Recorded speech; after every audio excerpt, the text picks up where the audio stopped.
is interesting. Minus 116s, minus 120s in the marketplace.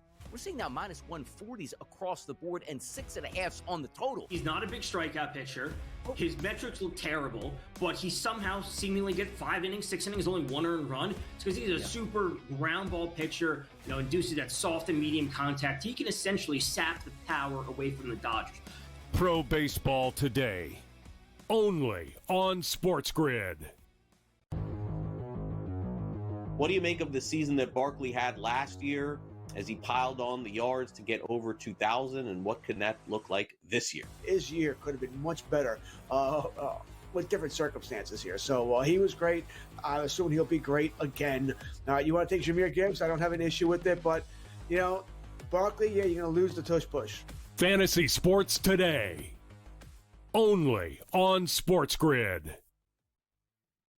How are you going to compete against a guy with 15 entries? A lot of the guys that won Survivor at the Circa, because since I'm there every single year for contest weekend, one guy won it all with 1 entry. And the truth is, he told me that he maxed out his entries the next year because he had the money to do it, and it was a brain. It messed with his brain, right? Sports Rage tonight, only on SportsGrid. Big Fish is the best player in the WNBA. She is running away with the MVP award. Why is that? Caitlin Clark, injured. Asia Wilson, not playing at Asia Wilson level, but it's more about the fact about what's around her has been an issue. So to me, Fish is almost like the MVP because everyone else has gone down in some way, shape, or form. Betting above the rim, only on SportsGrid.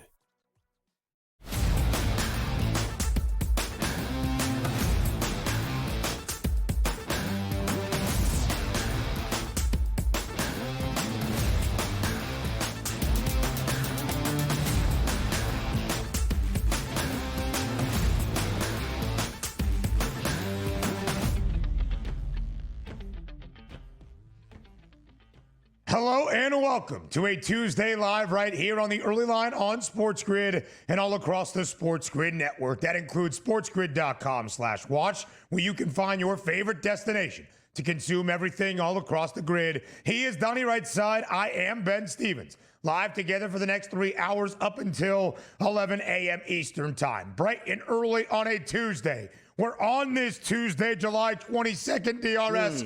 30 of 32 NFL teams will have reported to training camp. It is a month of football that nears even closer. Now just 9 days away for the first time in single digits out from our first NFL game, albeit a preseason one, the Hall of Fame game, a week from this upcoming Thursday. And there is plenty of drama as the guys show up to training camp. Contracts abound and extension conversations in Cincinnati. Is anybody happy with the Bengals front office? And of course, Jerry Jones, a flair for the dramatic out in Oxnard, California. Plenty to break down there. A rare full slate Monday in Major League Baseball, and a lot to go through yesterday as we recap everything from a day around the bigs, NBA news, and of course, DRS, so much more as the WNBA now underway after the All-Star break. Oh yeah, conference media days. The ACC and the Big Ten into the fold on this Tuesday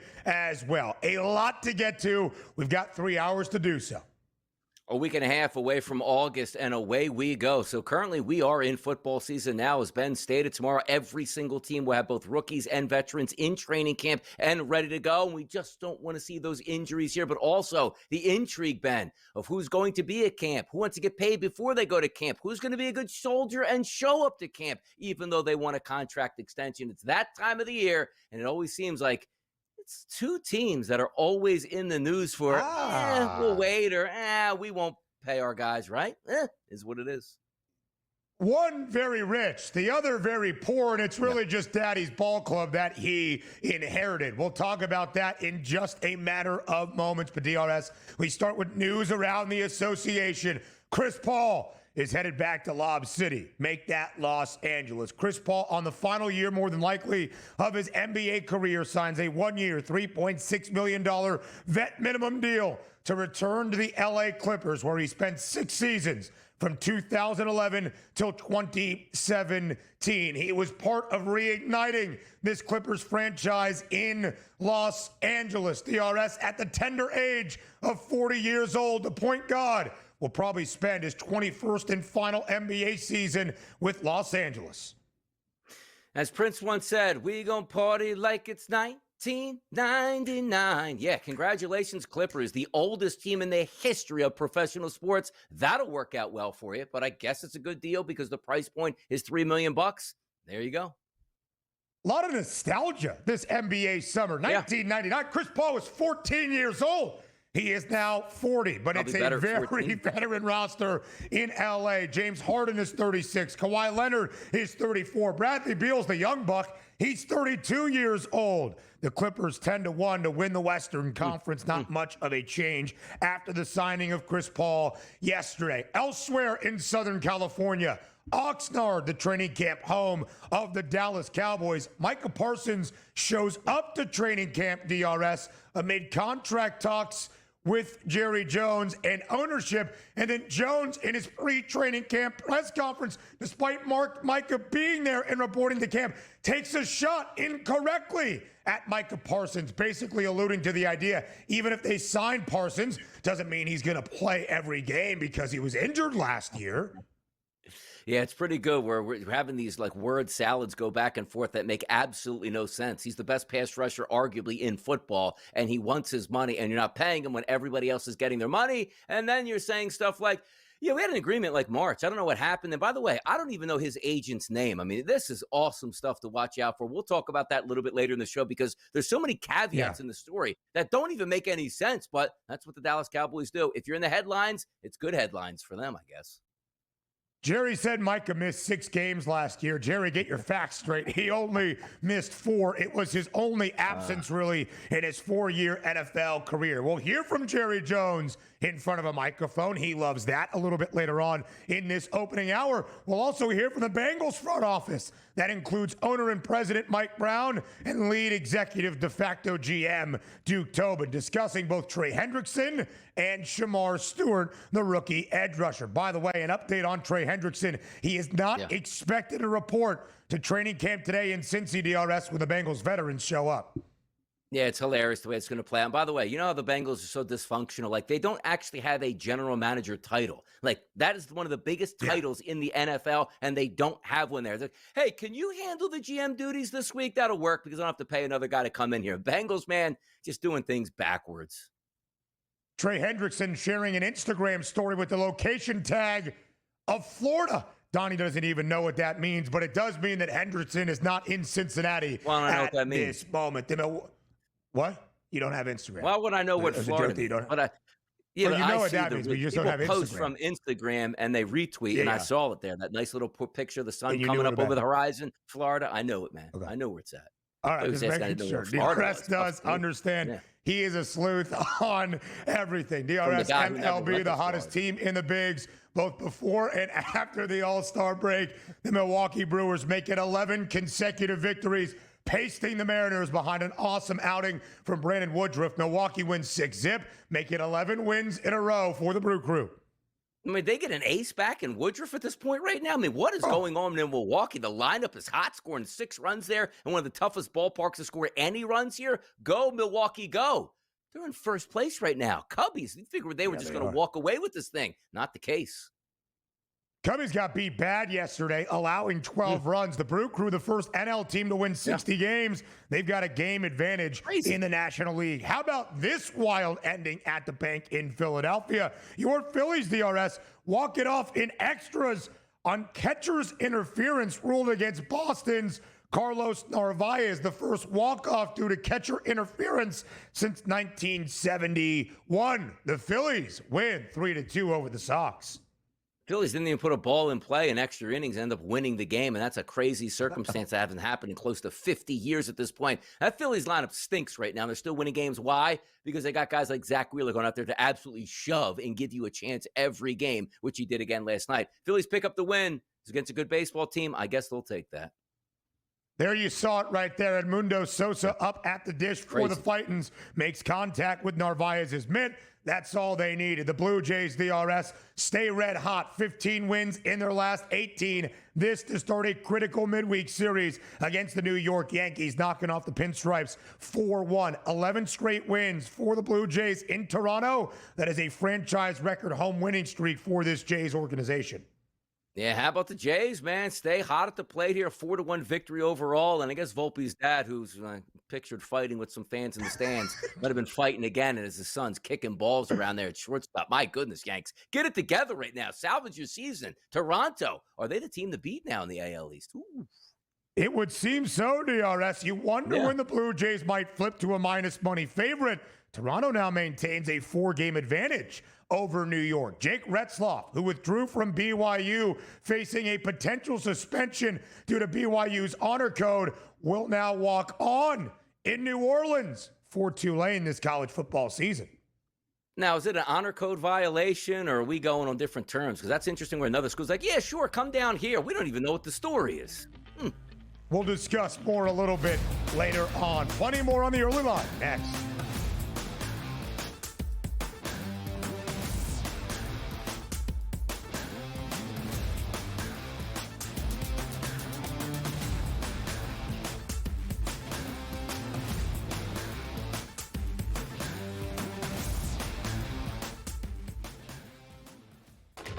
Enter into the magical world of McLuck.com, where even the smallest of spins can win real cash prizes.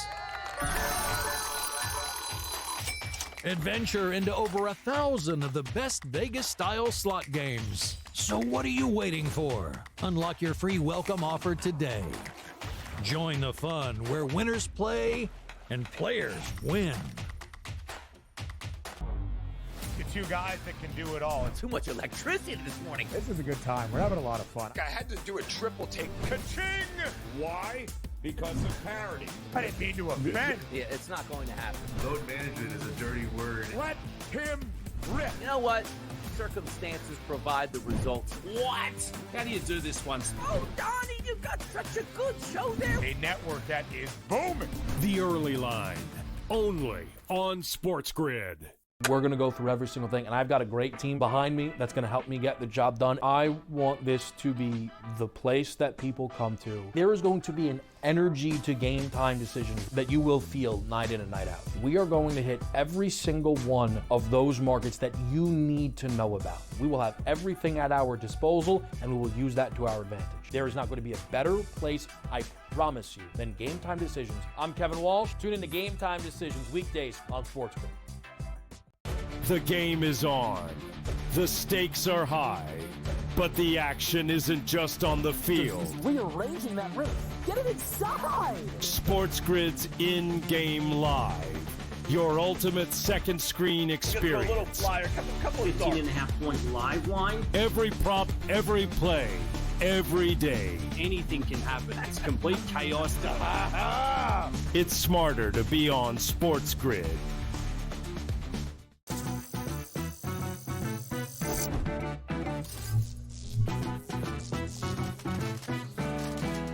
Did you know sportsbooks tend to draw up tighter bet lines for events that get even more bettors, like championship games or major matchups? My tip?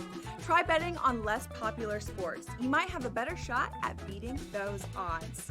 Now, go get lucky. See you in Las Vegas. Let's get lucky.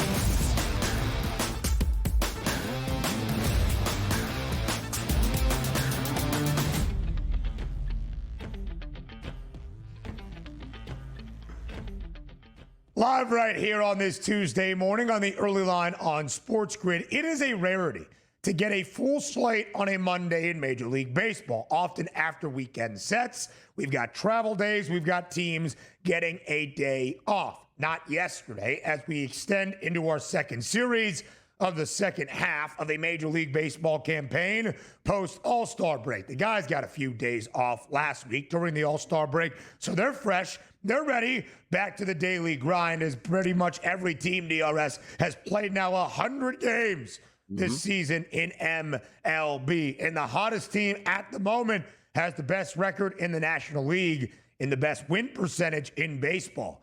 The Milwaukee Brewers have now won 11 consecutive games. The Brew Crew becoming the first team in the National League to reach the 60-win threshold as they beat up on the Mariners last night, 6-0 out in the Pacific Northwest. Third start of the year for Brandon Woodruff. Third start DRS for Woodruff since October of 2023.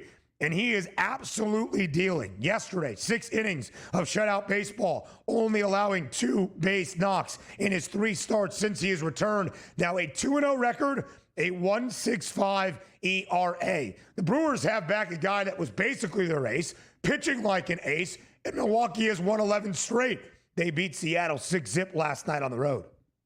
Yeah, pretty impressive performance there. Again, it's a tough place to score runs in Seattle, and George Kirby is one of those analytic kings that they absolutely love his numbers, but the ERA just doesn't match up. 6 innings pitched, 4 earned runs. Not a terrible start, but certainly while you're home, you expect better. And also, talking about the Milwaukee Bats that are waking up as of late, one of those teams where you just looked at, okay, I'm going to take Yelich or nobody else. 2 hits out of Terang last night, 2 hits out of Yelich, 2 hits out of Churio. That was good enough to get it done. 10 total hits on the night for the Brewers in a 6-0 win. You got the great starting pitching out of Woodruff. You have the great bullpen action, and you knock off George Kirby in his own building. That's a good Mariners team that you just handled. Yeah. When is this losing streak coming to an end? I don't know, but the Brewers are playing really good baseball and ride this thing out.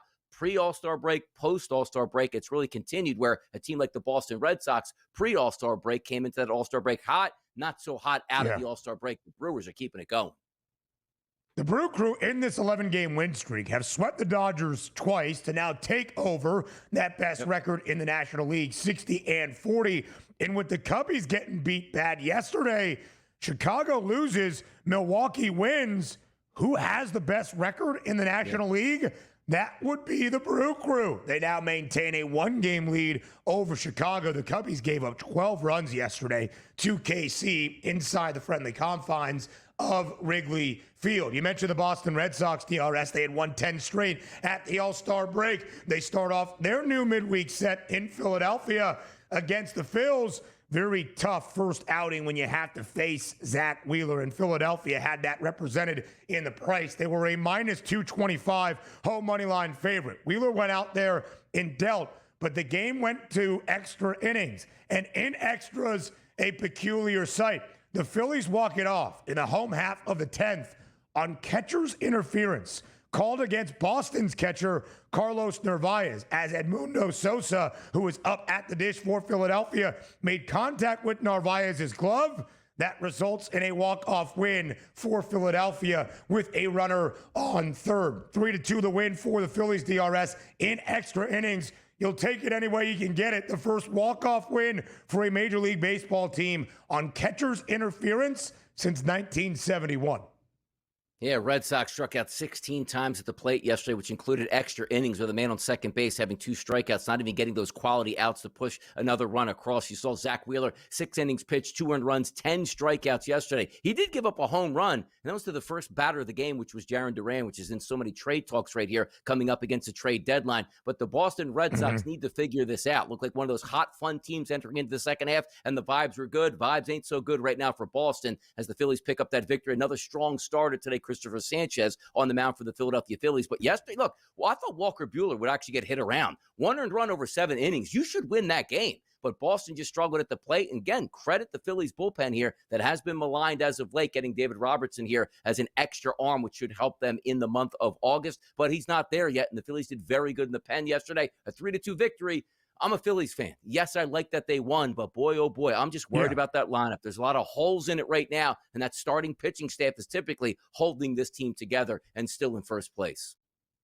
DRS, the Phils have scored more than 4 runs in a game just 5 times in their last 7. They have dropped 5 of those 7 as well, but a crucial victory yesterday against Boston. Again, the Red Sox entered the All-Star break, winners of 10 straight, the longest win streak at the time during All-Star weekend and festivities, I guess All-Star week in Atlanta. Boston has now lost 3 of 4 since returning to action. Lost the weekend against Chicago, lose the opener yesterday. Really good start out of Zach Wheeler, who allowed 4 earned in his final start before the All-Star break against San Diego in 6 innings of work. Yesterday, just 2 earned, given up a no decision, but 10 strikeouts. Skeens Day 44. See you later, Roman numerals. But Skeens continues to deliver at the on the bump DRS as they blank the Detroit Tigers. He didn't get a lot of run support, but all he needed was a single run. Pittsburgh as a home favorite against Detroit and Jack Flaherty. They win 3-zip. Skeens, 6 innings of work, shutout baseball, only 3 base knocks, a single walk allowed, and 6 strikeouts. 1.91 is the ERA for Paul Skeens that dropped from 2.01 entering yesterday, Donnie. It is the best record in best ERA in baseball. Paul Skeens continues to shove. Yeah, if you looked at the game itself and said the Pirates only scored in 1 of their half innings here, you probably figured they got 1 run and probably got beat, but they scored 3 times in the bottom of the 2nd inning. That was the only half inning that had any runs between either one of these teams. A great performance out of Skeens, 6 innings pitched, as you said, 3 hits, no earned runs, 6 strikeouts here, very efficient in that market. But the fact that the Pittsburgh Pirates throwing, parades for scoring 3 runs here, you still got to work hard if you're that pitching staff here. But the bullpen was sensational for Pittsburgh yesterday, and they're not a very good bullpen either, picking up another win over the Tigers. Is it start to worry about the Tigers with that big lead, getting a little complacent here midsummer? They better start to figure some things out here, man. Paul Skeens has allowed just 2 earned runs in his last 4 starts. In return, the Pirates have given him 5 total runs of support offensively in those 4 starts, but win number 5 for Skeens yesterday. NL Cy Young talk next.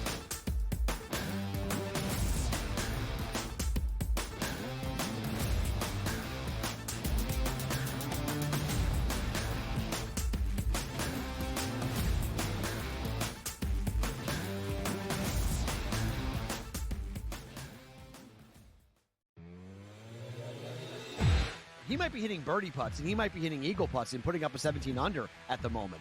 But the way he did it and the way he's doing it, who he's doing it against, I think that's a great point, that the level of competition, the folks he's doing it against, they all fall apart. Scotty's going and running away with it, but no one is keeping pace, and thus it becomes a boring competition. And maybe that's not Scotty's fault. In-game live, only on SportsGrid.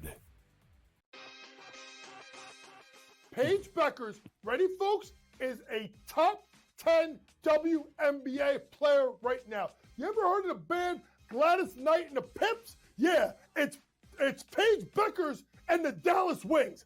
That's what she's got. Know what that means? She's got nobody. Enrique Wumwale has been awful this year. I don't know if she wants to play there or not. Game time decisions, only on SportsGrid. They still need Kelsey to beat Kelsey at times. I think they will baby him again. He won't be out there for 70, 80 plays. He's going to be out there for 55 plays, somewhere in that range here to keep him healthy as the season goes on here. So we have to keep that in mind as well. Plus the backup tight end there, he had some big games as well. So I think Kelsey is still very usable, but I think what you want to be careful about is you don't want to draft the name anymore. Fantasy Sports Today, only on SportsGrid. Her ability to defend, shoot the 3, rebound, pass the ball, and on a team that is awful. Right now, training to get the number 1 overall pick if they win the WNBA lottery. Possibly to draft her buddy AZ Fudd, maybe. But when you look at Paige Beckers is a top 10 player in the WNBA. Betting above the rim, only on SportsGrid.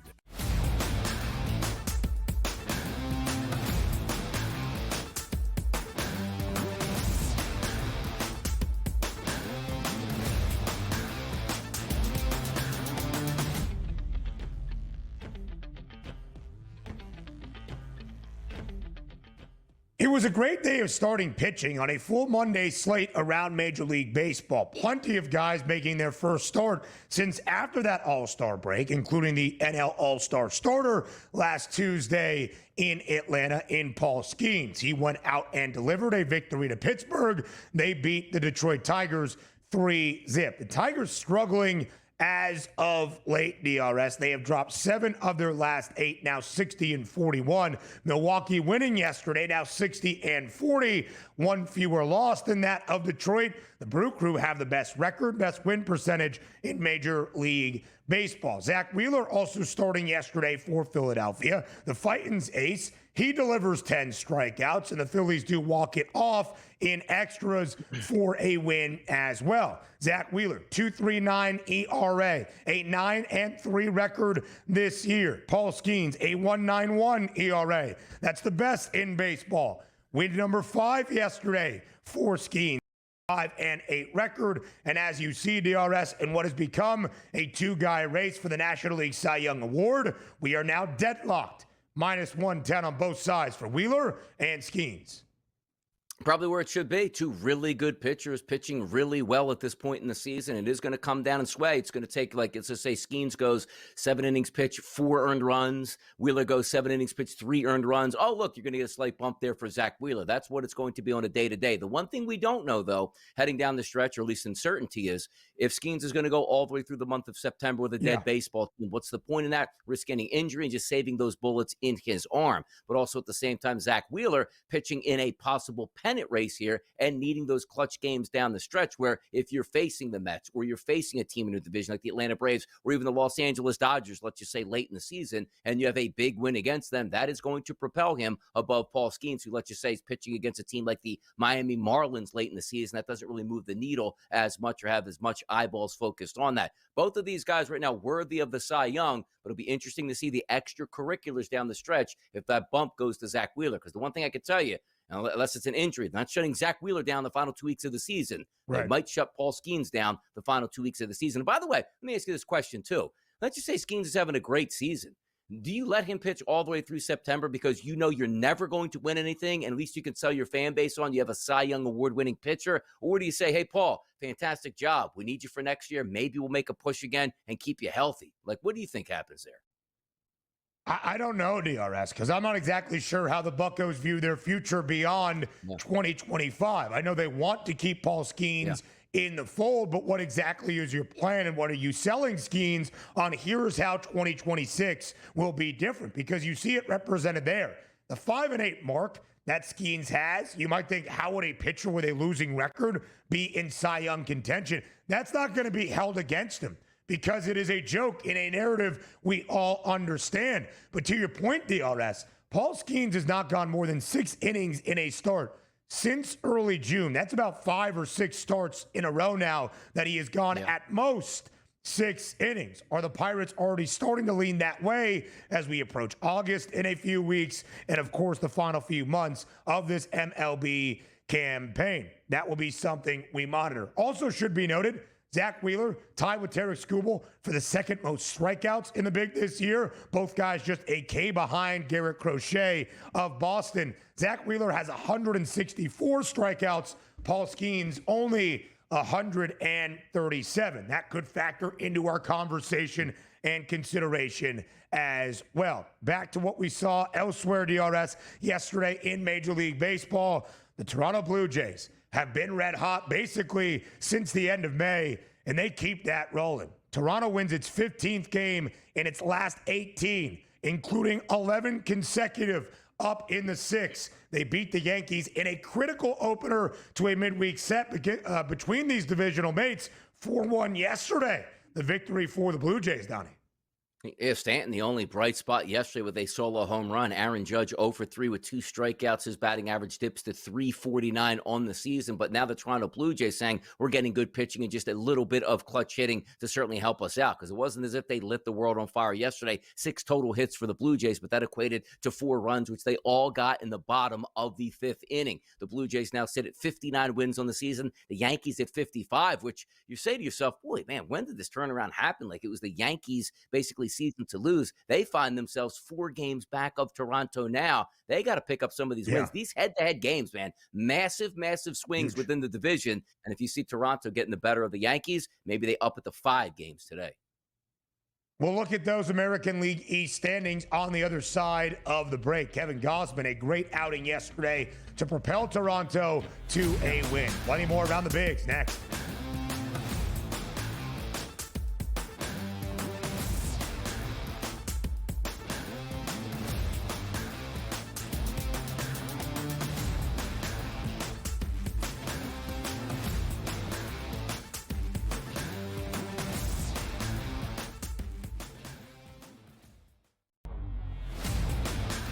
Shohei Ohtani can do something that nobody else in Major League Baseball can do. That means being maybe one of, if not the top 5 best hitters in baseball, and then go on the mound and throw some gems out here. Like, he threw 9 innings so far in his season, which isn't a lot, but that ERA is at 1.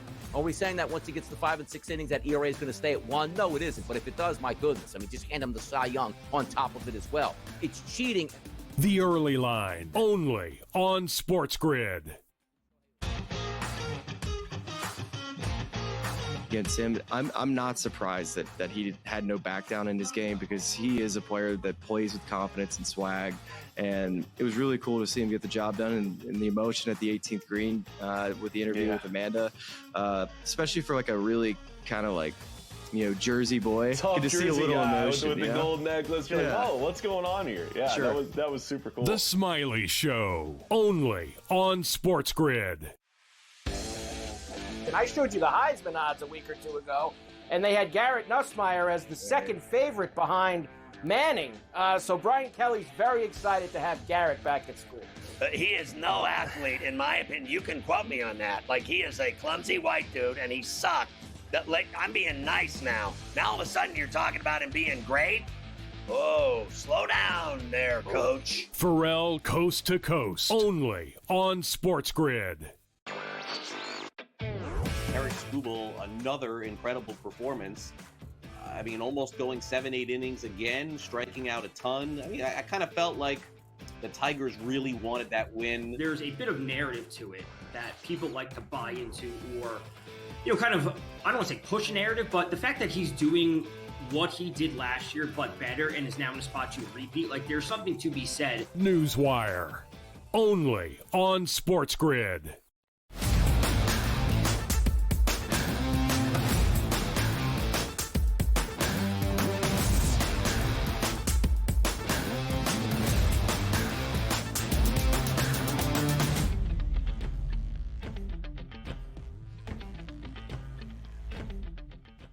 The Toronto Blue Jays stay red hot. 15 wins in their last 18 games. 11 consecutive up in Toronto. That a franchise record home win streak. And because of all of that DRS, really since the start of June, the Blue Jays had the second best record in baseball, 29-13. Only a half game behind Milwaukee in terms of that best mark since the end of May. The Blue Jays have now opened up a 4-game lead over the New York Yankees in the American League East. And for the very first time, we finally see a change, not just in the divisional standings, but in the divisional odds. Despite Toronto opening up a lead, 2, 3, 3.5, now 4 games in front of the Pinstripes, New York remain the favorites, even an odds-on favorite entering this crucial midweek set that began yesterday up in the 6. No longer. The Blue Jays now a -120 favorite to win the AL East. Does that finally feel fitting to you? It does feel fitting because we're not early in the season where it's like, hey, we're going to talk in April and May and you get those ebbs and flows. You still will get ebbs and flows right now, but the better team is the Toronto Blue Jays, and they're up 4 games now, which isn't something you're typically going to disappear within a week. Like, okay, one team wins 5, one team loses 5, and away you go. And also, the rest of this series could pay dividends if the Blue Jays can even extend that lead further and have the Yankees chase. Now, I do say this. Sometimes when you're in a big market city like New York, this is the perfect time for a losing streak because it puts so much pressure on the front office where we have to make a move. Something has to change because we can't find ourselves down 7 by the time we enter into August. And we're looking at a wild card spot as opposed to a division championship. So for the Yankees, if they were up 4 games right now, Brian Cashman in the front office might be like, hey, you know what? we're good right now. We can let this ride out. Struggling before the deadline usually spurs action. I want to see what the Yankees are trying to do here at this point, because they are going to make the playoffs. But this was a team that looked like they had a chance to run away with this division. Now could find themselves back 5+ games by the end of today, something we didn't see coming here. Great baseball for Toronto. Things are clicking on their part. That offense has woken up. The starting pitching staff has come to, do a very good job. And here we are with the Yankees going like, oh, man, when's our next meal at the plate? And can Aaron Judge even hang around 350 now? Because let's just say he goes on a slump. That lineup can't afford that right now. He dipped below 350 yesterday, now 349 for Aaron Judge. Today, the Blue Jays are favored at home. Max Scherzer gets the start for Toronto. It's a -130 money line price. Yesterday in the opener, the Jays a slight home dog. They cashed that ticket. Toronto was 30-28 DRS entering the month of June. As we have shared, 29-13 since. That is the second best, only behind Milwaukee. 15 wins in the last 18 for the Blue Jays. The Yankees entered the month of June 35-22. At that moment, a 5.5 game advantage in front of Toronto. The Yankees have gone 20-23 since the beginning of the month of June. They lost 16 of 22 from the middle of June through the 4th of July weekend. -120 now that price on Toronto to win the American League East with a 4-game lead. Elsewhere around the big, Shohei Ohtani got the start yesterday, outing number 6 for LA. Did allow a leadoff home run to Byron Buxton against the Minnesota Twins in the top of the first, but Ohtani's still pretty strong on the bump. 3 innings, only a single earned run, 46 pitches and 3 Ks. And this is the greatness of Shohei Ohtani. He allows a leadoff homer, but then in the home half of the first, directly after Ohtani hits a 2-run shot, his 35th dinger of the year, and the Dodgers never looked back. They snapped their own slide as they were swept over the weekend by Milwaukee, beating the Twins 5-2. Yeah, we'll see if they can start to, lengthen out Ohtani here, going 3 innings. Does he go to 4? Does he go to 5? And what's that game plan? And when you're getting him set to be an actual starting pitcher, which means your expectations are 5+ innings every time that you take the mound. But looking at yesterday, I was like, man, I don't like the Dodgers catch them while they're down. Ohtani gives up the 1 run, but that's okay. 1 run over 3 here. And then May came in, which was the question mark. 4 2/3 innings pitched, 5 hits, no earned runs, 4 strikeouts, and 3 walks. So he did his job coming in there behind him, and you only gave up that 1 run in the top of the 9th inning. So they were in complete control that entire game right after the first inning. It's a good win for the Dodgers. Worried about their lineup a little bit because they did get 5 runs. You like it, but only 7 hits through those 9 innings yesterday. We'll see if they turn up a little bit. Mookie Betts got a base hit. It's got to feel good. Ohtani, as we said again, hit a home run, which is great. Freddie Freeman returned to the lineup after getting hit with that pitch. He goes 1 for 4. We'll see if this lineup does wake up, but you got to start in baby steps sometimes, and that's May with a good start after Ohtani opened the game, and you'll take that if you're a Dodger fan. Yes, you certainly will, DRS. And the fellow all-star behind the dish, Will Smith, a multi-home run game. Andy Pages, a solo shot as well. The Dodgers win 5-2. The Houston Astros snap the Arizona Diamondbacks 4-game win streak. What a night for the rookie. Just a week and a half after making his MLB debut, Bryce Matthews, the Houston native, goes deep twice for the Astros. 2 home runs yesterday for Bryce Matthews and 5 RBIs. Where did Bryce Matthews go to college? That would be Nebraska. A 6-3 win for the Stros over the D-backs. Zach Gallen struggling. You know who is not for the Snakes? And it is why he is maybe the most prominent name in some of our trade deadline discussions in the next week. Eugenio Suarez hits yet another home run. 5 homers in the last 3 for the Diamondbacks. He's got 36 to lead all of the NL this year. Yeah, wasting him there, hitting home runs in Arizona. He's certainly going to be a hot trade commodity over the next week. We'll see who gets him. But I was surprised by this game, and also just surprised by Zach Gallen in 2025. Just not the pitcher that we expected him to be. He's been very solid throughout his career, but his ERA now, and it's not like, well, just not pitching well at certain times. It's the whole season, a 5.58 after getting shelled yesterday. 6 innings pitched, 6 earned runs yesterday, 2 home runs given up. It's just not his year at this point. And also, when do the Diamondbacks look at the entirety of the team and say, you know what? It's better to retool for next year some of these veterans that we have. It just didn't work out because that lineup is fun. 1 through 9 on a day-to-day basis. They just don't get the pitching that matches up, and that's why they sit under 500 in a very competitive NL West. 50-51 DRS, 9 games not back working. of LA, a considerable distance back, of course, of a wild card spot as well. President of Baseball Ops for the New York Mets, David Stearns, saying he is going to prioritize hunting down a bullpen arm for the New York Mets in the next 9 days leading up to the All-Star break. But for the Amazons, starting off their midweek set at home yesterday against the Halos, it wasn't the bullpen. Kodai Senga got roughed up, giving up 4 earned in 3 innings. The Mets were trailing 4-zip after 3. They rallied all the way back. The bullpen held it down as New York did beat LA 7-5.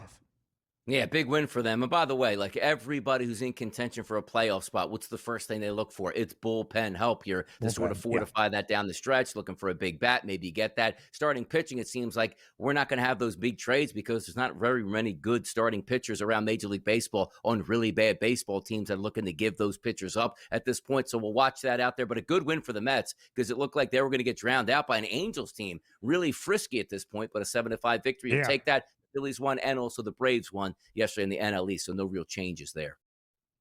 Edwin Diaz, DRS, records save number 20, struck out the side for the Halos in the 9th inning to get the save for New York. How about the man known as Dick Mountain? Rich Hill, at the age of 45 years old, is being called up today by the Kansas City Royals. He is slated to get the start at 45 years old today against the Cubbies inside Wrigley Field, where Rich Hill began his major league career with the Cubbies from 2005 through 08. He made his debut in Wrigley back in 2005 at the age of 45. In 2025, 2 decades later, he will get the start today for KC, his 14th Major League Baseball team that will tie a record for the most teams you have ever played for in Major League Baseball history. Yeah, and also this is the sign that this is what's wrong with Major League Baseball. You'd rather get a 45-year-old guy probably going to get shelled as opposed to reach down in your minor leagues and bring up a good pitcher for a solid start. The Royals aren't going anywhere, and they're saying we ain't paying anybody either. Rich Hill, come on down, get shelled. Thank you for the start and the loss, and get out of town. Ties the legend, Edwin Jackson, for the most teams played for, 14. More on TEL next.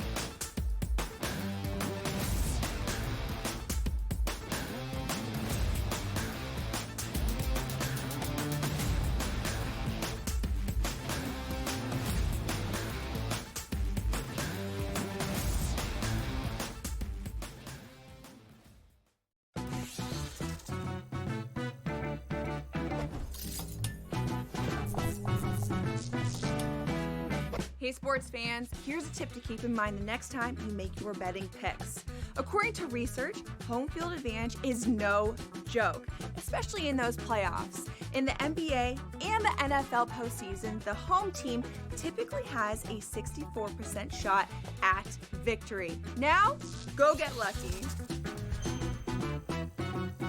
See you in Las Vegas. Let's get lucky.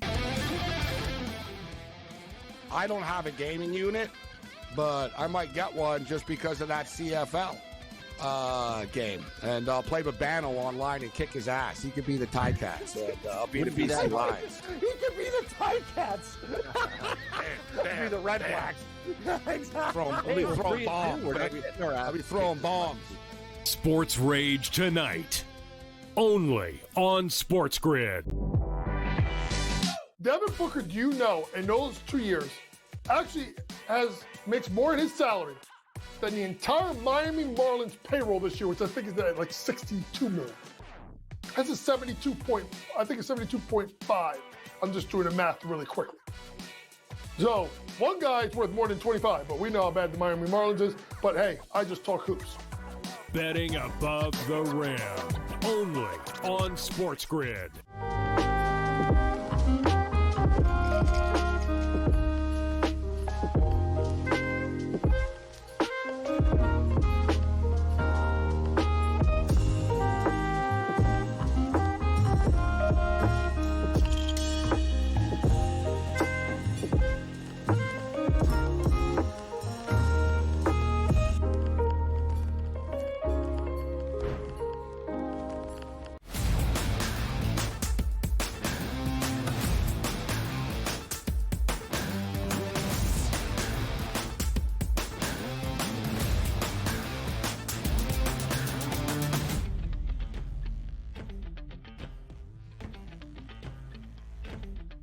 There is plenty of contract talk to get to around the NFL as on this Tuesday, 30 of 32 NFL clubs will show up for training camp. 2 more tomorrow, the Atlanta Falcons, the Pittsburgh Steelers.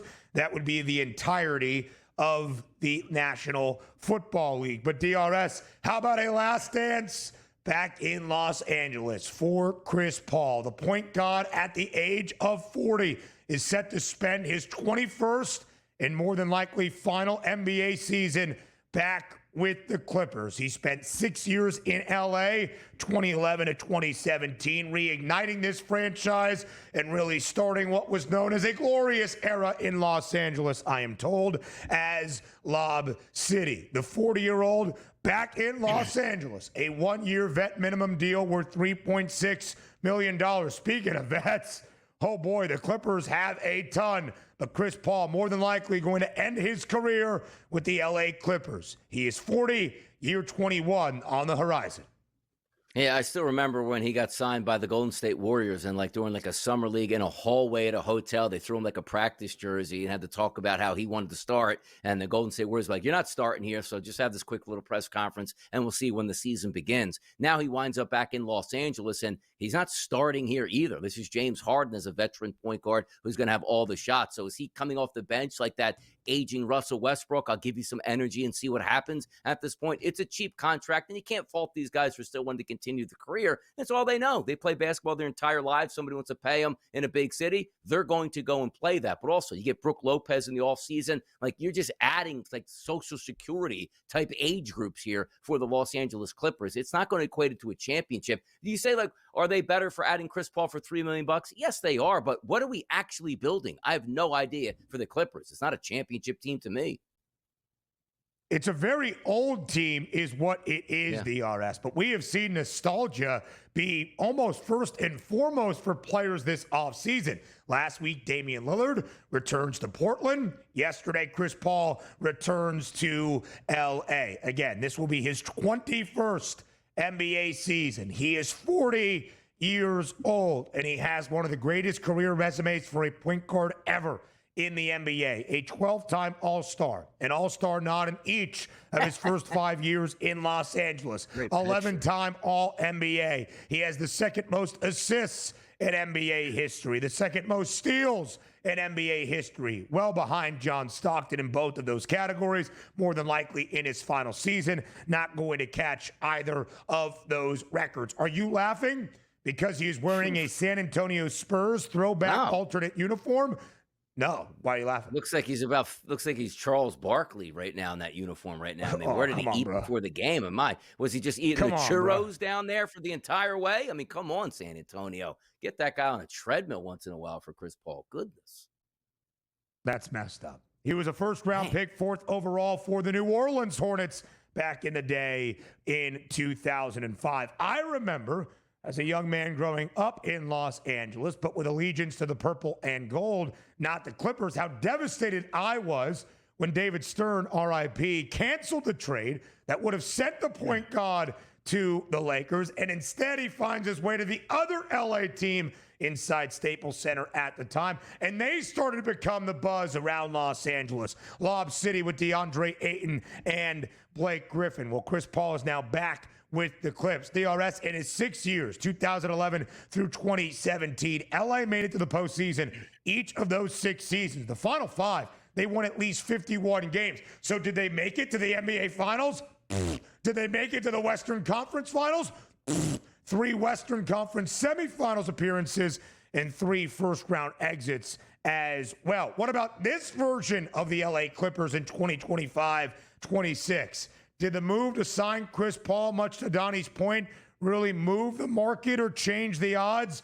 No, still 49.5 the win total for LA. The conference price remains at 10-1. That got better by $1 after the acquisition of Bradley Beal last week. Chris Paul, although he deserves his time back in Los Angeles and the nostalgia and somewhat of a farewell tour, in my estimation, does not really move the needle entering year 21. No, it doesn't. I wouldn't want to bet that division price at plus 135. I wouldn't want to bet that win total at 49.5. If you were going to throw a flyer, maybe on the conference and the championship, you say, no, you just told me you didn't like this team. Well, the goal for this team would be to get to the playoffs healthy. That doesn't mean playing this aging, ancient roster, 82 games to drag them across the finish line. So I don't think they care about the division or the win total as long as they can make it into the playoffs and that veteran core is not spent from that season. That's the way I would attack the Clippers. Now, I was saying that as well. I don't think they win anything. But if you're asking me a betting prowess on which way to try to attack it, it would take them the biggest number on the board, because if they get to the playoffs, they do have veteran presence. It's a longer playoff, particularly in the first round. You can rest your starters just a little bit more, play them a little bit more minutes. But the regular season, basically meaningless for the Clippers because they're so old, they can't care about the regular season. They got to just care about the playoffs. I mean, what are divisions anyway in the association? That's neither here nor there. Tyronn Lue enters his 6th season as the head coach in Los Angeles. They have made the postseason 4 of the first 5 years that Lue has been there in LA. The first year they made it to the conference finals. The Clippers as an organization, even dating back to the days of the Buffalo Braves, I am pretty sure, never made it. Never have made it to an NBA Finals. Is this the team to change that? Kawhi Leonard is 34. James Harden is 36. Chris Paul is 40. Brook Lopez is 37. Nicholas Batum, is he still even on the team? He's 37. Bradley Beal is the youngster. He is 32. And maybe the bright young spot is Ivica Zubac, who has been really good for LA, solidifying that position in the front court as a center. DRS, to all of those prices, I say no. I'm not buying in on the Clippers. If this was 2017, oh boy, they'd be the favorites to win an NBA championship. In 2025, not so much. No, and by the way, see that the Clippers' new logo right there looks like a Carnival cruise ship? I'd say we change it back to the Clippers as in hair clippers. Like, just put a hair clipper in there. Sure. We'd have more respect for the Clippers franchise and be more brandable at this point. How about that? No doubt. I think that was one of your best suggestions ever, and I'm sure that Steve Ballmer is listening. He's a charismatic owner. You know who's not? Mike Brown. He should get buzzed for other reasons. We'll talk about that in Cincy next.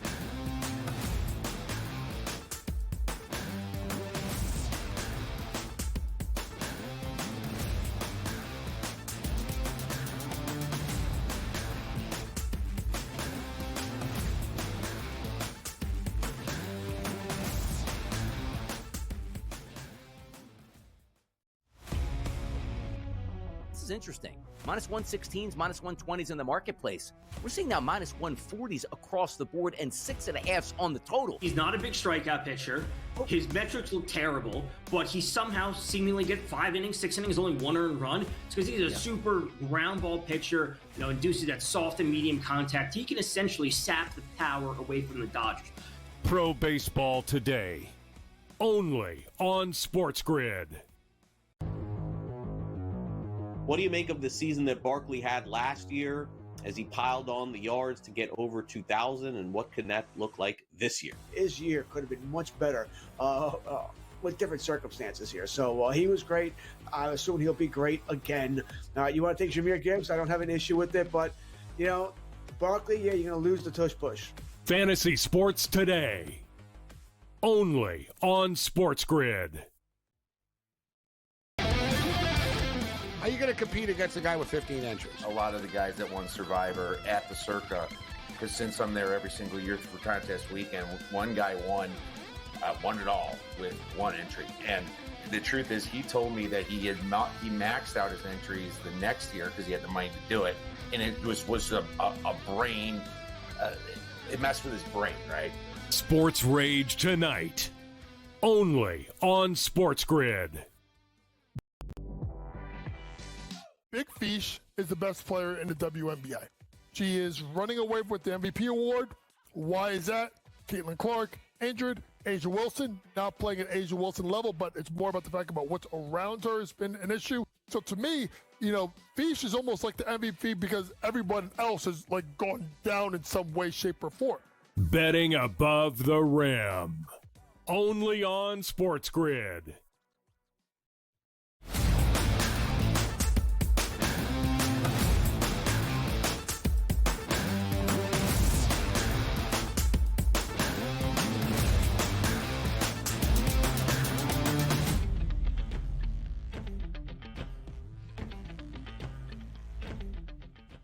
This month of July is a football month. This Tuesday, July 22nd, is a football day. By the end of it, 30 of 32 NFL teams will have reported to training camp.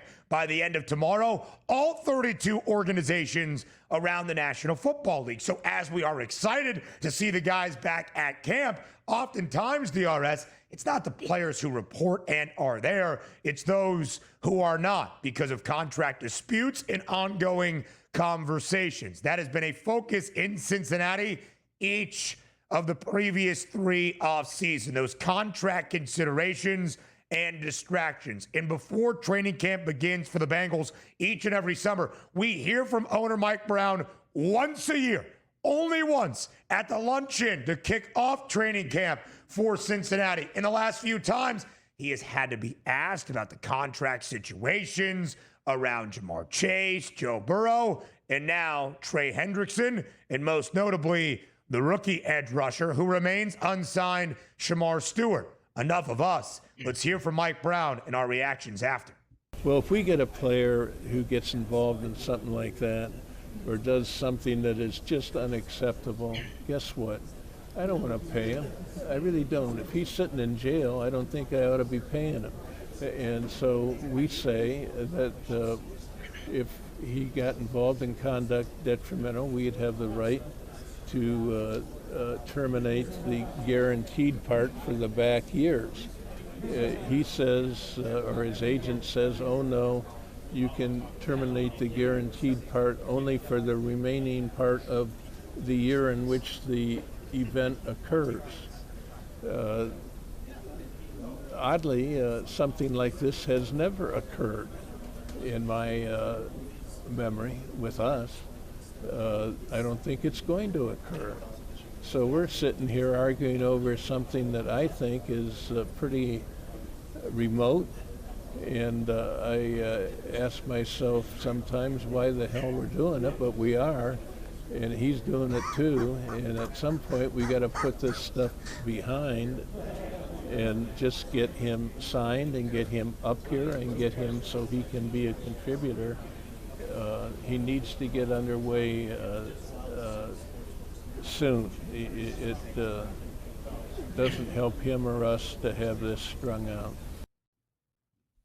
So that was Mike Brown, the owner and president of the Cincinnati Bengals, daddy's boy, taking over the organization now for a very long time, explaining what he believes is the holdup on Shamar Stewart's contract dispute. DRS, again, we have shared this so many times throughout this summer, throughout this offseason. The Bengals have added default clauses to Shamar Stewart's contract that were not present for their previous 2 first-round picks. Miles Murphy 2 years ago, Amarius Mims a season ago. Stewart and his reps feel it is unfair. Stewart is the only first-round rookie of all 32 that remains unsigned at this current juncture, and Shamar Stewart did not show up in Cincinnati when the Bengals rookies showed up to camp on Saturday. Donnie, what was your reaction to what Mike Brown kind of said there?